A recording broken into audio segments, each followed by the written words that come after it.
আর সবাইকে বলে দিবা যে কাদের মোল্লা নত যেন হয় নাই। কাদের মোল্লার কাছে অনেক প্রস্তাব আসছিল, কাদের মোল্লা ভয় পায় না, এই দুনিয়াতে আল্লাহ ছাড়া কাদের মোল্লা কাউকে ভয় পায় না। এবং কোনো কিছুর বসে মানে কোনো কিছুর প্ররোচনায় কোনো ভয়ে কাদের মোল্লাকে কাবু করা যাবে না বলে উনি সেলের ভিতরে ঢুকে গেলেন। ঢুকে সেলের দরজা লাগাই দিলেন। উনি একটা খয়রি কালারের পাঞ্জাবি পরেছিলেন আর কি, শীতের রাত তখন। আমার বোনরা শেষ মুহূর্তে ওনাকে হাত দিয়ে ছুঁয়ে, আমি ছুঁয়ে বেরোয় আসলাম এবং আমি সবার শেষে বেরোলাম আর কি।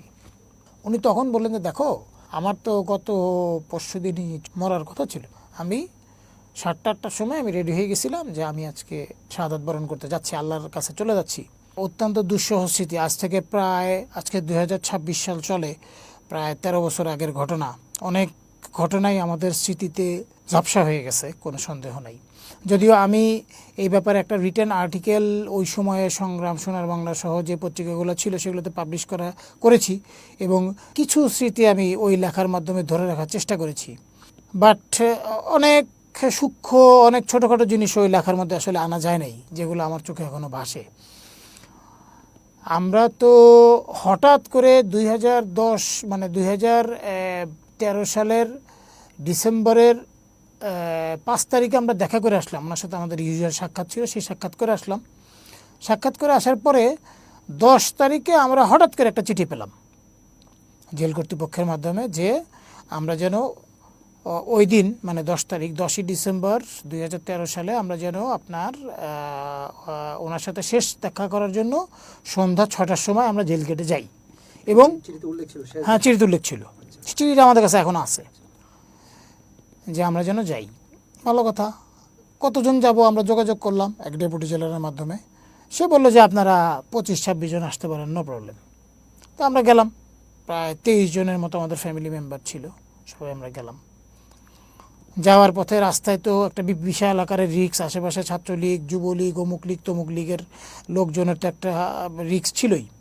যাই হোক, তারপর আমরা গেলাম, সমস্ত ঝুঁকি উপেক্ষা করে আমরা গেলাম এবং আমরা একে একে চেক শেষ করার পরে উনি আমাদেরকে, মানে আপনি যদি ঢাকা সেন্ট্রাল জেলে যান তাহলে দেখবেন যে ঢাকা সেন্ট্রাল জেলে ঢোকার পরে এরপরে একটা চারকোনা জায়গা থাকে যেখানে চেকটেক করানো হয়। এরপরে হচ্ছে মেন লোহার একটা গেট, ওই গেট দিয়ে ঢুকলে হাতের বামে, একটু বামে গেলে পরে ওদের একটা গুদামের মতো আছে। ওই গুদামের পাশ দিয়ে একটা রাস্তা চলে গেছে একদম আপনার যমুনা, মেঘনা সহ বিভিন্ন যে সেলগুলো ছিল ওইদিকে। আর ওই গুদামের একদম গা ঘেঁষে একটা গলির মতো আছে, ওই গলির পিছনে ছিল ফাঁসির আসামিদের সেল। ওখানে 1টা 2টা 3টা 4টা 5টা 6টা 7টা 8টা সেল ছিল। আব্বু 8 নম্বর সেলে ছিলেন। যাই হোক, আমরা আপনার ওই গলি টলি ঘুরে আপনার ওনার সেলের সামনে আমাদেরকে নিয়ে গেল তারা। ড্রেন ছিল, ড্রেনের পাশ দিয়ে ময়লা গন্ধ। যাই হোক, আমরা গেলাম সেখানে। আমি তো তার বছর 2 আগে ঢাকা সেন্ট্রাল জেলে আমি ছিলাম, সো আমি কিছুটা চিনতাম। যাওয়ার পরে আমরা দেখলাম যে ওনার ধরেন যে খুবই ছোট্ট একটা কামরা, ধরেন যে আমার ধারণা এটা 6 ফিট বা 8 ফিট একটা ছোট্ট রুম হবে। সেটার মধ্যে ওই একটা সাদা চাদর বিছানো, নিচে একটা কালো কম্বল বিছানো, তার উপরে একটা সাদা চাদর বিছানো। আব্বু একটা বালিশের উপরে জাস্ট বসে আছেন অথবা শুয়ে আছেন আমার যতদূর মনে পড়ে। এরপরে আপনার তারপরে একটা হাফ পার্টিশন, মানে জেলে যেরকম থাকে, বা আপনার আপনি যদি কখনো থানা ভিজিট করে থাকেন তাহলে দেখবেন যে থানার ভিতরে এরকম ছোট্ট একটা সেল থাকে। তো সেলের ভিতরে আপনার হাফ পার্টিশন থাকে। ওই হাফ পার্টিশনের মতো একটা পার্টিশনে আপনার বাথরুম, খোলা বাথরুম, এই পাশ থেকে অবশ্য দেখা যায় না, বাট ওই পাশ থেকে খোলা। উপরে একটা ছোট্ট কালো একটা জানালা, এই আর পুরা আপনার সেল হচ্ছে কালো অন্ধকার। এর মধ্যে উনি শুয়ে আছেন, মশারি টশারি কোনো কিছু নাই। আমরা গেলাম তখন ধরেন সন্ধ্যা 6টা 6:30 বাজে আমার যতদূর মনে পড়ে, if I am not wrong. সে তো আর কিছুই জানতো না, উনি জানতেন যে আমরা দেখা করতে আসতেছি। উনি আমাদেরকে দেখে বললেন যে তোমরা চলে আসছো। আমি বললাম জি, চলে আসলাম। এতজন চলে আসছো, মাশাআল্লাহ। এসে দেখে উনি তো আমাদের সাথে তো ওনাদের দেখা সাক্ষাৎ হয়, আমাদের অন্যান্য আত্মীয়স্বজন যারা গেছে তাদের অনেকের সাথে ওনার দীর্ঘদিন দেখা সাক্ষাৎ হয় নাই। উনি খুব খুশি হলেন। উনি বললেন যাক, তাহলে তো আমার শেষ টাইম হয়ে গেছে। যাক, তোমাদের প্রতি আমাদের, আমি তো বারবার করে আমাদের কথা বললেন যে আমি ওদেরকে তো অসংখ্য বলছি,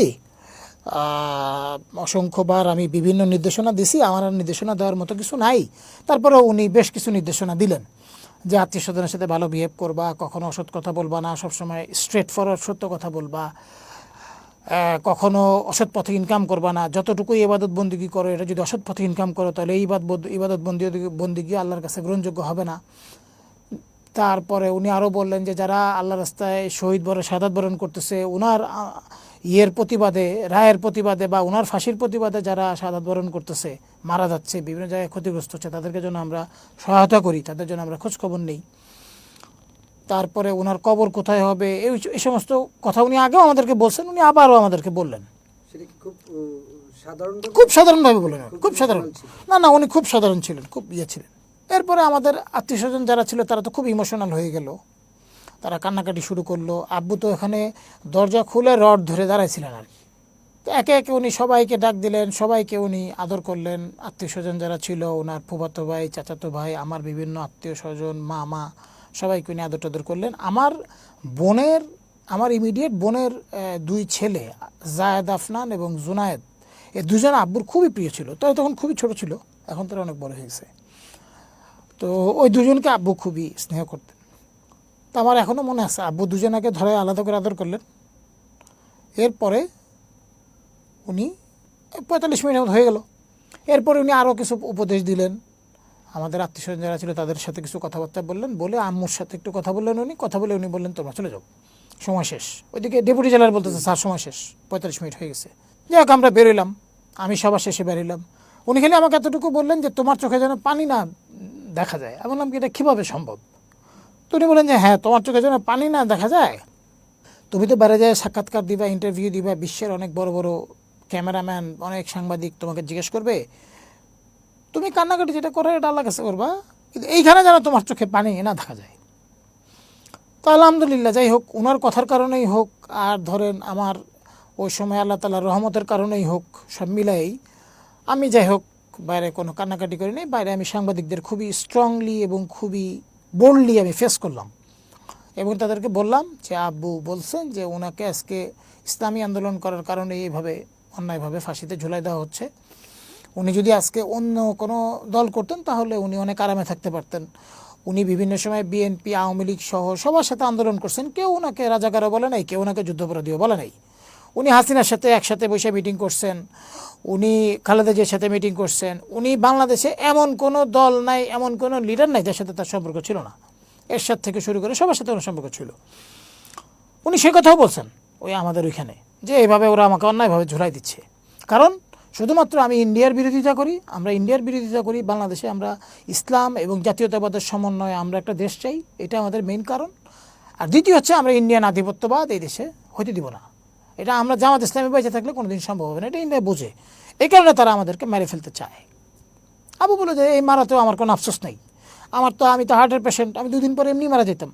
আমার এখন আব্বুর বয়স তখন 64-65 ছিল। আবু বললো যে আমি এমনি মারা যাবো কয়দিন পরে, আমাকে এইভাবে মারা গেলে তো আলহামদুলিল্লাহ, এটা তো আমার জন্য সৌভাগ্যের বিষয়।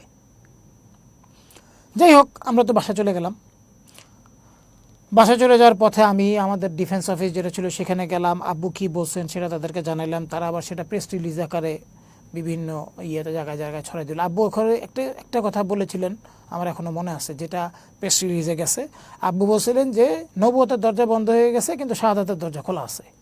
যাই হোক, এরপরে তো ওই দিন চলে গেল। ওই দিন তো সেই রাত্রেবেলায় শিশির মনির সহ আমাদের আমাদের ব্যারিস্টার আব্দুর রাজ্জাক চাচা সহ এই যে আমাদের ট্রাইব্যুনালের চিফ প্রসিকিউটর যিনি ছিলেন তাজুল ভাইরা সহ সবাই তো এরপরে এটা একটা রিট করলেন। ওনারা ওই যে চেম্বার জজের আদালতে গেলেন, তারপরে সেখান থেকে ওনারা একটা স্টে করা নিয়ে এসে রাত্রি এটা স্টে করানোর ব্যবস্থা করলেন। আমরা তো এটা ঘরে বসে আমি দেখলাম।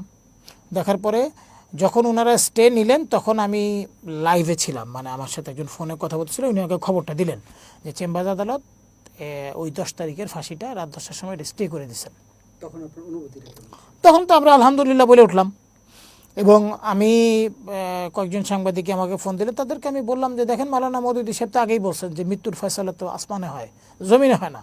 এবার আবার দেখা গেল। তাই আমি বললাম যাই হোক। এরপরে তো পরের দিন গেল, পরের দিন আমরা তো আবার খবর পেয়ে গেলাম, মানে পরের দিন আপনার চললো, শুনানি চললো।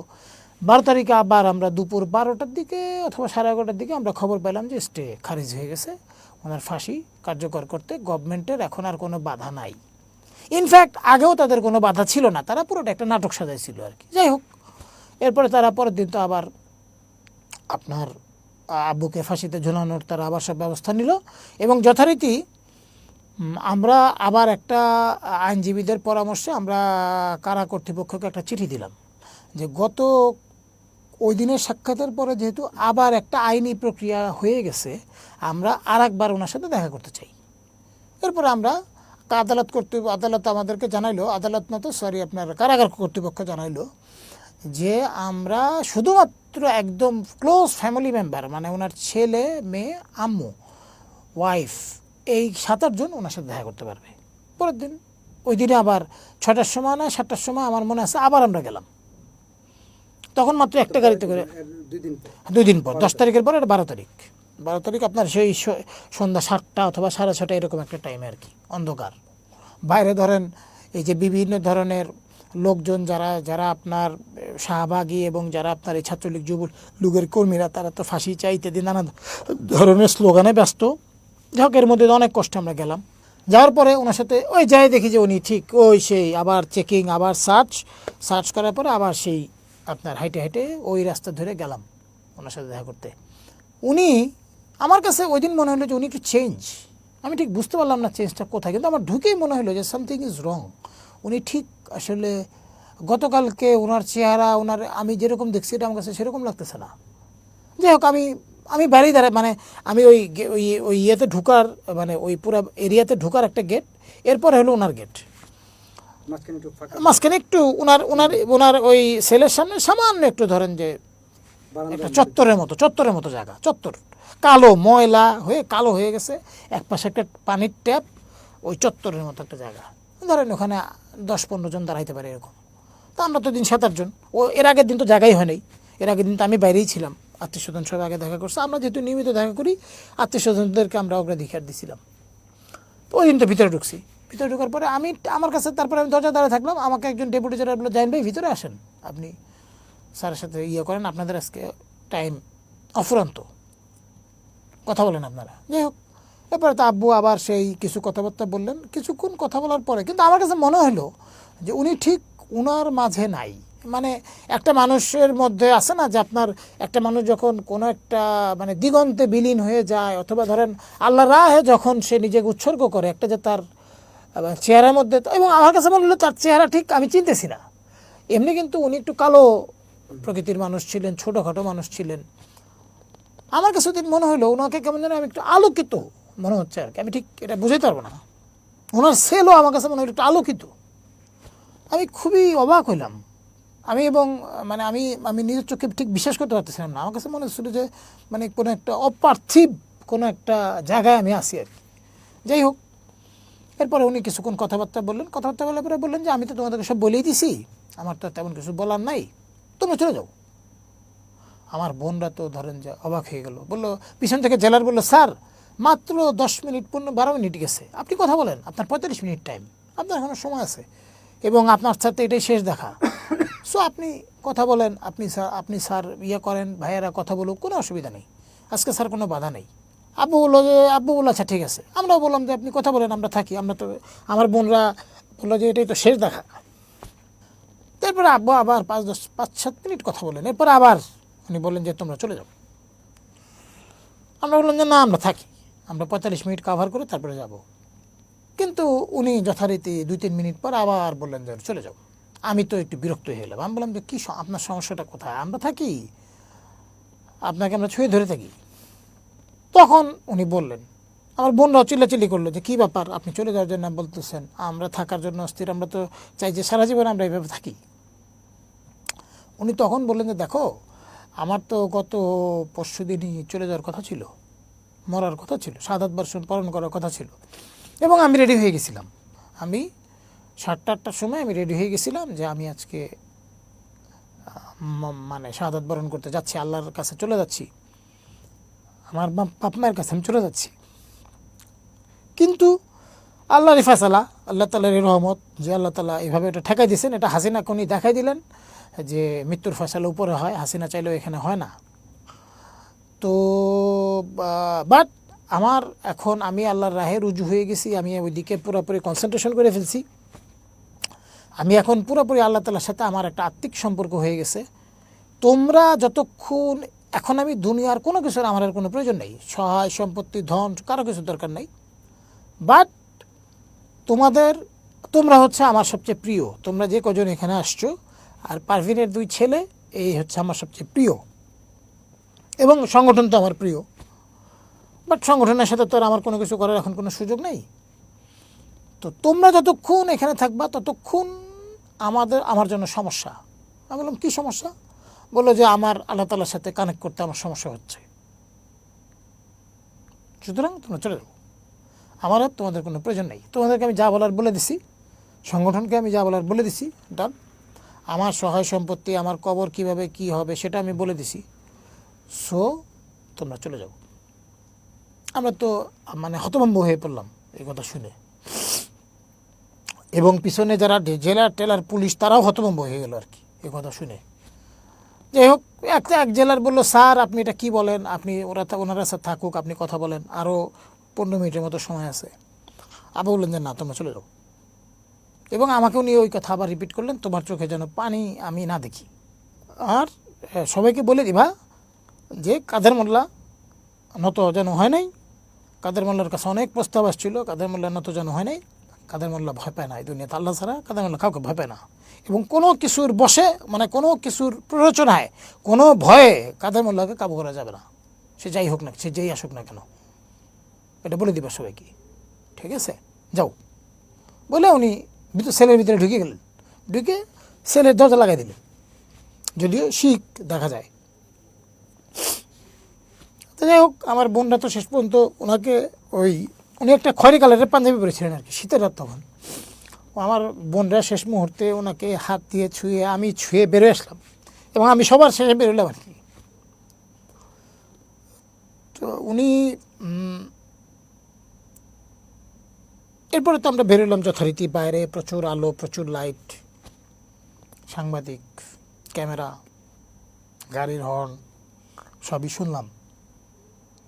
এবং ওনার সেল থেকে ওই রাস্তাটুকু আমার কাছে মনে হচ্ছিল যে যে রাস্তাটা যদি শেষ না হইতো, অথবা আমাকে যদি জেল থেকে না বের হইতে হইতো তাহলে কতই না ভালো হতো, কিন্তু আমাকে তো বের হইতেই হলো, কোনো অপশন ছিল না।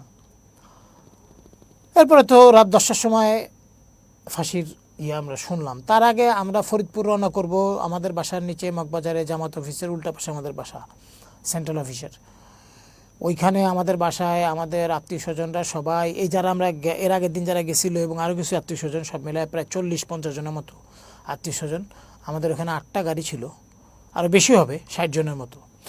এই আত্মীয় স্বজন 8টা হায়াস গাড়িতে করে আমরা যাব। দৈনিক সংগ্রামের সামনে গাড়ি রাখা, এই সময় ছাত্রলীগ এবং যুবলীগের স্থানীয় আপনার মানে একেবারে চ্যাংরা, একেবারে মানে আপনার রাস্তাঘাটের ছেলে পেলে আর কি, যারা নেশাখোর চান্দাবাজ টাইপের ছেলে পেলেরা এসে আমাদের বাসায় ওই নিচে হামলা করলো।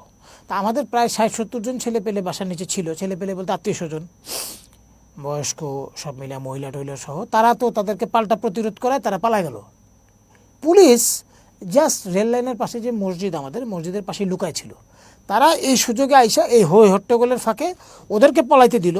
আর ইন দ্য মিন টাইম তারা আমাদের ছেলে পেলেদের উপরে লাঠিচার্জ করে আমার ভাই সহ, আমার খালাতো ভাই, ফুফাতো ভাই, মামাতো ভাই সহ গ্রেফতার করে নিয়ে গেল রমনা থানায়। তখন বাজে রাত 9:30 একটু বেশি। তখনও ফাঁসি কার্যকর হয়, তখন ফাঁসি কার্যকর হয়েছে। তারা আনন্দ মিছিল করে এসে হামলা করলো এবং পুলিশ এই ঘটনাটা ঘটালো। পুরোটাই একটা পুলিশের এবং ওইখানকার স্থানীয় আওয়ামী লীগ, ছাত্রলীগ, যুবলীগের একটা চক্রান্ত ছিল এটা। তারা আমাদেরকে যেতে দিবে না, এটা হচ্ছে বিষয়। যাই হোক, এরপর তো আমরা থানার থেকে তারপরে আবার ডিজিএফআইয়ের লোকজন, এনএসআইয়ের লোকজন আমাদের বাসায় আসলো। কেন তারা কাদের মোল্লা সাহেবের বাসা, এখানে কি অকারেন্স ঘটছে, এটা যে কাদের মোল্লা সাহেবের বাসা এটা নাকি তারা জানে না। হ্যাঁ, এখানে কি অকারেন্স ঘটছে এই খবর নিতে তারা আসছে। ভালো কথা, তাদের বললাম। তারা বললো যে ভাই আমরা আপনাদের দায়িত্ব নিচ্ছি, আপনারা চলেন। আমি বললাম ভাই আপনাদের দায়িত্ব নেওয়া আমাদের দেখা হয়ে গেছে, আপনারা কী দায়িত্ব নেন, কী সিকিউরিটি দেন এটা, আর আপনাদের সিকিউরিটির ভরসায় তো আমি যাবো না, আমি আমার সংগঠনের নিজস্ব সিকিউরিটির ভরসায় যাব। যদি আমি যাই, আগে আপনারা রমনা থানার থেকে আমার এই ভাই ব্রাদারদেরকে ছুটানোর ব্যবস্থা করেন, তাদের চিকিৎসা করি। এরপরে যদি আল্লাহ তাআলা রহমত হয় এবং তাদের যদি শরীর স্বাস্থ্য অ্যালাউ করে তাহলে আমরা যাব। আমাদের অলরেডি আমরা মেন্টালি এখন আমরা ডেভাস্টেটেড, আমরা তো আমরা আমাদের বাসার উপরে হামলা হয়েছে, এখানে এসে ছেলেপেলেরা আমরা করছি, এতটুকু নিরাপত্তা আপনারা দিতে পারেন না। আপনারা এখান থেকে ফরিদপুর পর্যন্ত এই এই পদ্মা, তখন তো পদ্মা সেতু হয় না, এই দিক দিয়ে আমরা যাবো, আপনি কীভাবে আমাদের নিরাপত্তা দেবেন? যাই হোক, তারা খুব পুরাপিরি করলো, কিন্তু আমরা বললাম যে ভাই এটা আমরা পরে আগে জানাবো, আগে আমাদের ছুটানোর ব্যবস্থা করেন যারা রমনা থানাতে গ্রেপ্তার হয়েছে। পরে তারা আমার এক বড় মামা ছিলেন, উনি গেলেন সেখানে, যাই তাদেরকে ছুটাইয়ে নিয়ে আসলেন। কিন্তু আমাদের ছেলেপেলে এবং আত্মীয় স্বজন যারা ছিল তারা ভয়াবহ রকমের উন্ডেড ছিল আর কি। অনেকেরই মাথায় কাটা পড়ছে, সেলাই দেওয়া লাগছে, এগুলো করতে করতে রাতে 11টা বেজে গেল। ওইদিকে তো গাড়ি আপনার 10:40 না 45-এর দিকে কারাগার থেকে গাড়ি বেরোয় চলে গেল, লাশ। তারা আমাদের হাতে লাশও দেয়নি। যাই হোক, গাড়ি চলে গেলো। এখন আমাদের পক্ষে তো রওনা করাও সম্ভব না। এদিকে আমরা পরে সিদ্ধান্ত হলো যে আমরা যাব না। আমরা ফরিদপুরে আমাদের ছোটো চাচা ছিল সদরপুরে, তাকে আমরা জানাই দিলাম যে আমরা যাব না। এরপরে আমরা খবর নিতে থাকলাম, দেখলাম যে ওখানে গেল পুলিশ তো পুরা সদরপুর বিস্তীর্ণ এরিয়া পুরো ফরিদপুরে কর্ডন করে ফেললো। আমাদের সংগঠনের আগে লোকজন যারা বিকালের দিকে ঢুকে গেছিলো তারা ঢুকতে পারছে, পরে তারা কেউ যেতে পারে নাই। একটা ওখানে জানাজা হইলো, জানাজা হওয়ার পরে এরপরে তো আমার দাদির পারিবারিক কেউ ছিল না সেখানে? না, আমাদের এই যারা আমরা দেখা সাক্ষাৎ করতে গেছিলাম আমরা কেউ যেতে পারিনি, ওই যে আক্রমণের কারণে। আক্রমণের কারণে আমরা কেউ যেতে পারিনি, আমরা ঢাকায় ছিলাম। আর বাকি সমস্ত লিডারদের শাহাদাতের ক্ষেত্রে দেখবেন যে তাদের ফ্যামিলি মেম্বাররা যেতে পারছে, কিন্তু আমরা যেতে পারিনি, আমরা ঢাকায় ছিলাম। যার কারণে এটাও একটা আশ্চর্যের বিষয়। যেমন ধরেন, আপনি যদি আপনার কোনো আত্মীয় স্বজন মারা যায় থাকে, তাহলে আপনি বিষয়টা বুঝবেন।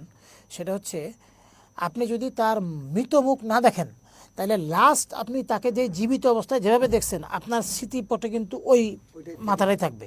সুতরাং আমাদের কাছে কিন্তু আব্বুর ওই শেষ যে উনি যে শিখ ধরে দাঁড়াইছিলেন আপনার সেলের ভিতরে, আমার কাছে এখনও ওইটাই আমার লাস্ট স্মৃতি।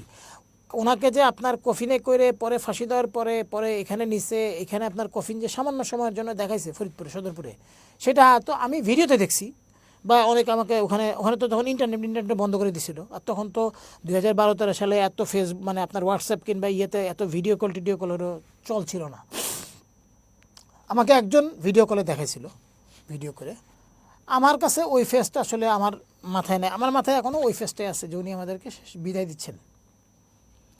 এইভাবে আমরা ওই রাত পার করলাম, সারা রাত। ওখান থেকে আমাকে খালি জানাইলো যে এরকম ভোর 4টার দিকে ফজর নামাজ আর্লি হয়ে ওনাকে কবর দেওয়া হয়েছে। এরপরে তো আমরা আমি 3.5 মাস আমি ওই কবরে যেতে পারিনি, ডিউ টু সমস্যার কারণে। আমাকে স্থানীয় পুলিশের ওসি, তারপরে আরও কয়েকজনই ফোন দিয়ে বললো যে বাবারা, আপনি এখন আসতে পারবেন না, আপনি আসলে এখানে নানা ধরনের কোনো ঘটনা ঘটলে আমরা ফেসাদে পড়ে যাব, আপনি কয়েকদিন পরে আসেন। পরে 3 মাস পরে আমি ওনার কবর জিয়ারত করতে পারছি সশরীরে যেয়ে।